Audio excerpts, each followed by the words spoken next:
Poverty in the Philippines remains a challenge. It is a significant issue with efforts being made to address it through various programs and initiatives. Latest data from the Philippines Statistic Authority showed that the country's poverty rate already declined to 22.4% in the first half of 2023 to 23.7% in the same period in 2021.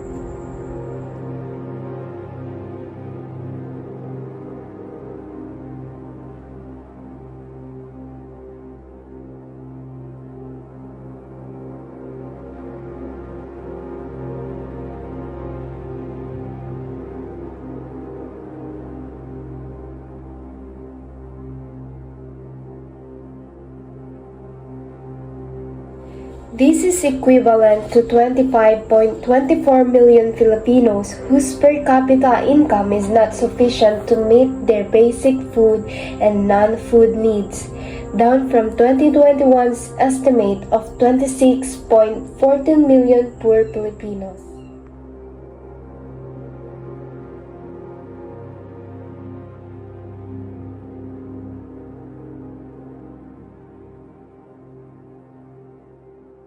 Those who work in the agricultural sector, like the fisher folks and farmers, children, and individuals residing in rural areas remain the poorest sectors in terms of poverty incidence, especially in the last 3 years. These sectors had the highest proportion of individuals belonging to families with income below of official poverty thresholds compared to the other basic sectors.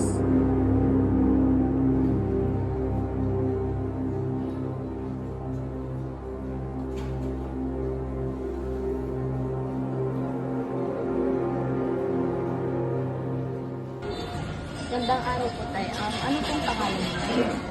Freddy Jacinto. Freddy Jacinto. Freddy Jacinto. So, tanungin po namin kayo sa trabaho po ganyan. So, gaano po kahirap yung trabaho niyo sa araw-araw po? Mahirap pag may order kasi marami kami gagawin. Pero pag kakunti, yun, nakaka-relax. So, natatapatan naman po ng sahod niyo po yung mga pagtrabaho niyo po sa pagsisikap niyo po sa trabaho, natatapatan naman po ng sahod. Natatapatan. Kasi kung hindi natatapatan, hindi kami tatagal sa paglilingkusan namin.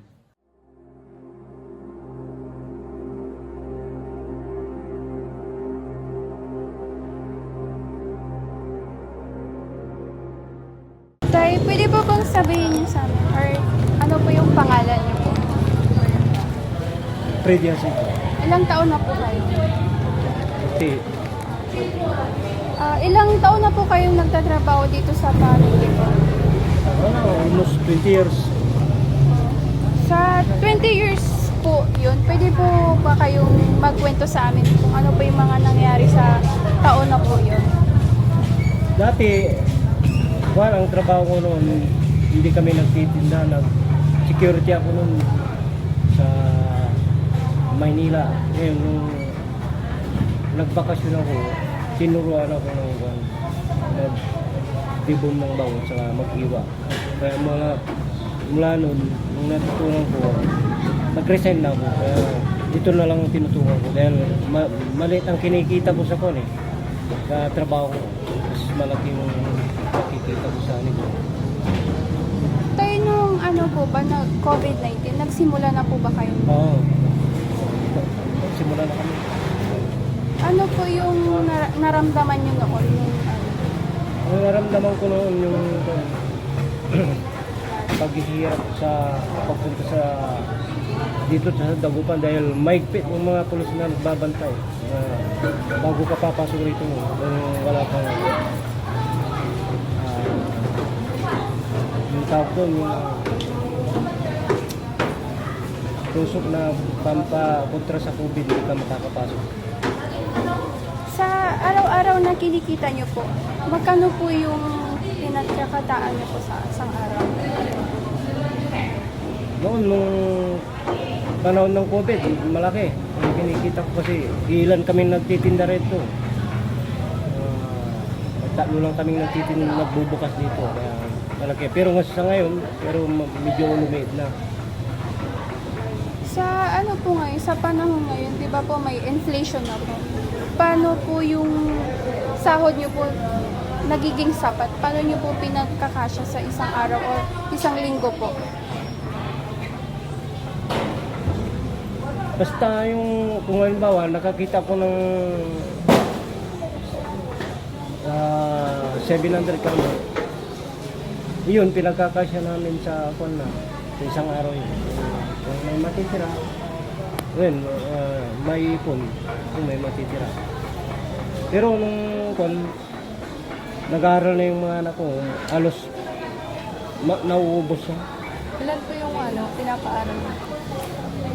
Bali apat yung yung may asawa na rin. Sa lahat po ba ng nangyayari sa buhay niyo po, pinagsisisihan niyo po ba or naging masaya naman po kayo? Masaya ako dahil kahit papaano, kahit nung hirap, na napalak ko yung mga anak ko sa napag-aral ko sila. Kaya masaya na ako sa buhay ko. Kahit hindi ako mayaman, basta nasuportan ko yung mga ganyan. Sa ano po tay, ano po yung pwede niyong masabi or aral po? Ang masasabi ko, kung talagang may pagsisikap ka sa negosyo, tapos hindi ka masyadong garanti sa pera, may patutunguhan na mabuti ang buhay mo doon. Pero kung wala ka namang tiis o hirap sa araw-araw mong ginagawa, useless. Kaya tiisin mo lang para makabangon ka sa kahit anong hirap. Sa ano po? Sa mga nagbabalak pong magnegosyo tulad po ng sa bangos, ano po yung maibibigay niyong tips or payo po? Ang masasabi ko lang, bago yung magnegosyo, kung talagang gusto mo yung anong negosyo, kahit anong negosyo, pag-aralan mo muna bago mo gagawin. Kasi pag hindi mo mapag-aaralan, baka doon ka lulubog. Kaya gusto mo magnegosyo, kung hindi ka marunong, wala. May times po ba na parang mahirap po yung benta? Ma'am, Tapos biglang kataas? ngayon, mahina kasi kakaunti ang kasi ngayon. Pumunta rito sa Tagupa na, huminang. Tapos di ba po madami na ding nagtitinda sa mga talyer? Oo nga, kaya humina kami ngayon dahil marami nang nagtitinda sa gilid ng kalsada, lalo sa mga bari-bari.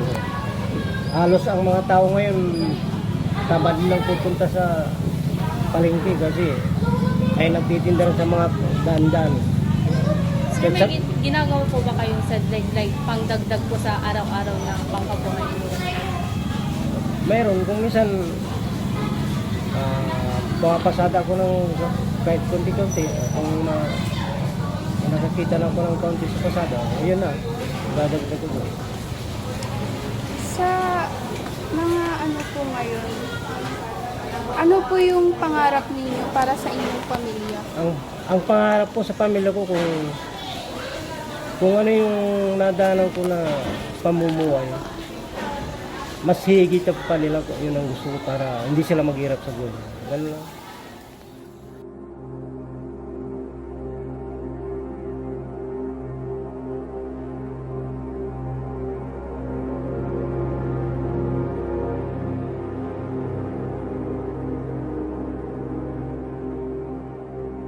But how difficult really is their situation?